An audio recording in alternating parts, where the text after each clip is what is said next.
Nous sommes à 24 heures de ce match entre le Maroc et la Côte d'Ivoire dans cette CAN U17 demi-finale, bien évidemment, vous l'avez compris. Salam à tous et je suis très heureux de vous retrouver pour une nouvelle vidéo. Et aujourd'hui, bien évidemment, on va s'occuper de l'avant-match de cette rencontre contre la Côte d'Ivoire. Alors je vous le dis d'entrée, la Côte d'Ivoire c'est quand même une grosse équipe dans cette CAN U17.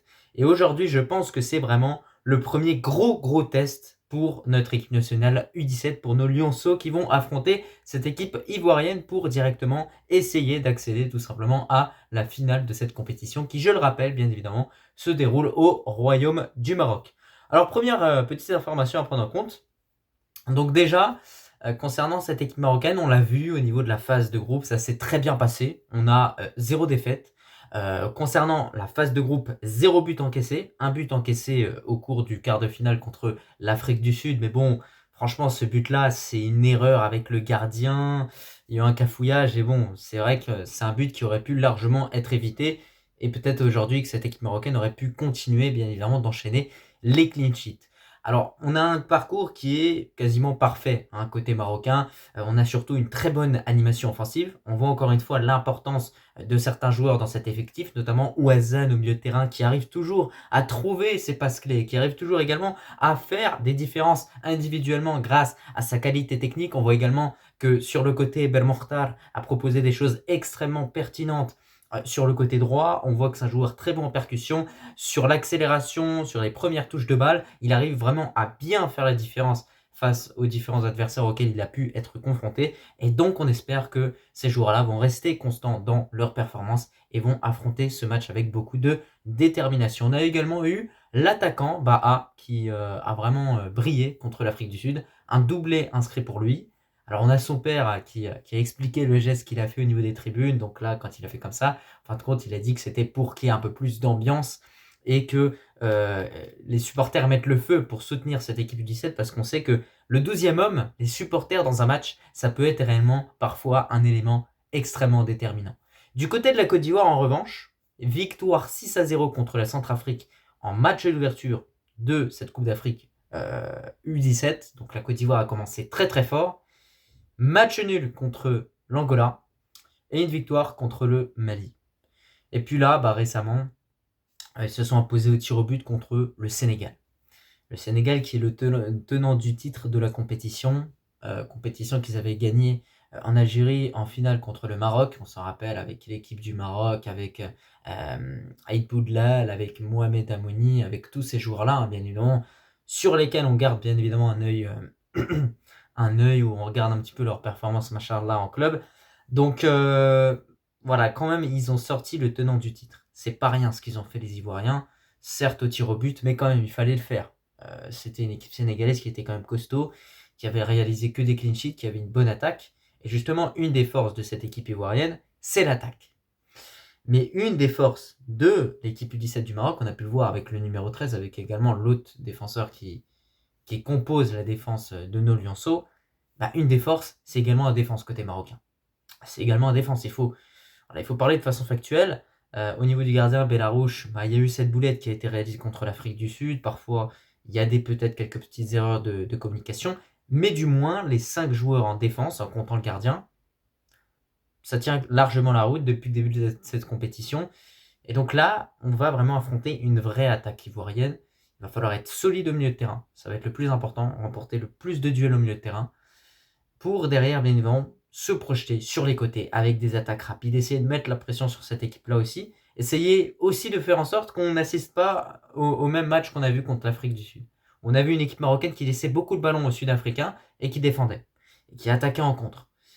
On est à domicile, il ne faut pas l'oublier. Et donc forcément, il y a cette importance où il faut garder le ballon, il faut avoir la possession et avoir le contrôle sur le match. C'est le plus important, parce qu'une fois qu'on perd le contrôle, généralement, les joueurs vont faire plus d'efforts, il va y avoir beaucoup de perte d'énergie pour récupérer le ballon. Donc c'est important d'avoir le contrôle sur une rencontre, de mettre le premier but et d'essayer après d'aller chercher le deuxième but. Parce que s'il y a bien un élément que j'apprécie dans cette équipe marocaine U17 depuis le début de la compétition, c'est que comparé à d'autres équipes marocaines, que ce soit l'équipe A parfois, que ce soit l'équipe U23, on voit que cette équipe-là, dès qu'elle marque un but, elle ne s'arrête pas à là. On voit qu'il y a la volonté chez le coach marocain, on voit qu'il y a la volonté chez les joueurs d'aller inscrire un autre but pour vraiment se mettre définitivement à l'abri. Et ça, c'est un élément extrêmement important à prendre en compte. Donc désormais, ce match contre la Côte d'Ivoire, comme je vous l'ai dit, ça va être le match pour moi, soit le plus compliqué, ce sera celui-là, soit la finale. Je ne sais pas encore contre qui le Maroc va tomber au niveau de la finale. Je crois que c'est soit le Burkina, soit une autre équipe, j'ai oublié l'autre. Mais quoi qu'il arrive, ça va être un match à gagner. Voilà, ça va être un match à gagner de très haute importance. Parce qu'en face, comme je l'ai dit, il y a une équipe qui marque beaucoup de buts. La Côte d'Ivoire a marqué une dizaine de buts depuis le début de cette compétition. Donc ça annonce la couleur. Maintenant, comme je vous l'ai dit, il y a une certaine cohésion aussi qu'il faut prendre en compte. Et d'ailleurs, je vous citais les joueurs qui ont brillé, mais il ne faut pas oublier également El Aoud. El Aoud, j'ai trouvé qu'il a sorti vraiment un très beau match contre l'Afrique du Sud, lui qui a été auteur du premier but. Et on voit qu'une des forces aussi de cette équipe marocaine du 17, à l'approche de ce match contre la Côte d'Ivoire, c'est aussi d'aller presser haut l'adversaire et d'aller intercepter les ballons sur le premier ballon ou le deuxième ballon. Alors on voit que parfois il y a des dégagements et sur le deuxième ballon, on a les joueurs marocains qui vont directement, on va dire, rugir un petit peu, qui prennent le ballon et qui vont directement de l'avant se projeter avec Belmokhtar, avec Ouazzane, avec El Aoud, tous ces joueurs-là qu'on commence à connaître très bien dans cette compétition. Ce match-là, honnêtement, il va nous demander beaucoup de patience parce que c'est un match qui peut se conclure avec la séance de tir au but. Et ça aussi, c'est une donnée à prendre en compte parce qu'il y a pas mal de matchs dans cette CAN U17 qui se sont conclus avec les tirs au but. On sait que lorsque vous arrivez en quart de finale, demi-finale, souvent les matchs sont très serrés, le niveau se rééquilibre, on a des équipes qui ont à peu près le même niveau qui s'affrontent, donc ça va être compliqué. Dans tous les cas, ça va être un match compliqué. N'hésitez pas, vous aussi, en commentaire, à me dire ce que vous en pensez de chaque joueur et surtout à me donner un petit peu vos pronostics à l'approche de ce Maroc-Côte d'Ivoire qui est un match avec beaucoup d'enjeux. Parce que là, vous savez, lors de la Kings League, on n'a pas réussi à dépasser les demi. Lors de la Coupe du Monde 2022, on n'a pas réussi. Lors des JO 2024, on n'a pas réussi. S'il vous plaît, nos joueurs, nos Lionceaux U17 peuvent le réaliser. J'espère, Inch'Allah.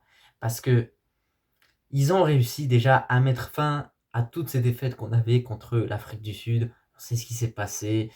Le match de qualification à la CAN 2023, le match de CAN 2023 en demi-finale, en huitième de finale. Là, cette fois-ci, il faudrait battre, on va dire, un petit peu cette malédiction de la demi-finale. Il faudrait qu'on en finisse avec ça, comme ça on se dit, voilà, avec les A, c'est possible également qu'on aille au-delà des demi, quoi. Non, mais en fin de compte, je dis tout ça, mais ce match-là, véritablement, il est d'une importance capitale. Bien évidemment, je ne sais pas s'il y a de match pour la troisième place, mais quoi qu'il arrive, à domicile, le Maroc vraiment est dans les meilleures conditions pour aller chercher le trophée. Et aujourd'hui, il y a un bon effectif. Dans la manière, dans la façon de jouer, c'est pas toujours parfait. Voilà, il y a des longs ballons parfois. Il y a un manque de construction élaborée. Il ne faut pas oublier que c'est des jeunes joueurs. Et c'est pour ça que je vous dis, certains ne soyez pas durs. Même avec le jeune Baha, certains disent qu'il est favorisé. Aujourd'hui, on doit soutenir le joueur quoi qu'il arrive. Il représente notre pays. Chaque joueur aujourd'hui sur le terrain qui représente le Maroc représente 12 siècles d'histoire, représente vraiment ce royaume du Maroc. Et donc il y a cette importance, on doit se dire, nous en tant que supporters, même si le niveau d'un joueur, on n'est pas satisfait, on doit quand même l'encourager de façon constructive. Et ça, c'est extrêmement important à prendre en compte, je pense. Je vous parle de cette compétition U17, mais elle m'a fait réaliser ça, notamment avec toutes les polémiques qu'il y a eu au niveau de certains joueurs. En tout cas, j'espère qu'on ira chercher une belle victoire. Moi, concernant le match contre la Tanzanie, j'ai eu raison au niveau de mon pronostic. Pour le match contre l'Afrique du Sud, je n'ai pas réellement donné de pronostic, mais je voyais le Maroc s'imposer. Quoi qu'il arrive pour ce match contre la Côte d'Ivoire, je vois le Maroc s'imposer soit sur le score de 2-0, ce serait vraiment bien, ou sur le score de 1-0. Mais ça va être un match extrêmement serré. Je te remercie si tu as regardé cette vidéo dans son entièreté et je te dis tout simplement à la prochaine. Allah al-Watad al-Melik.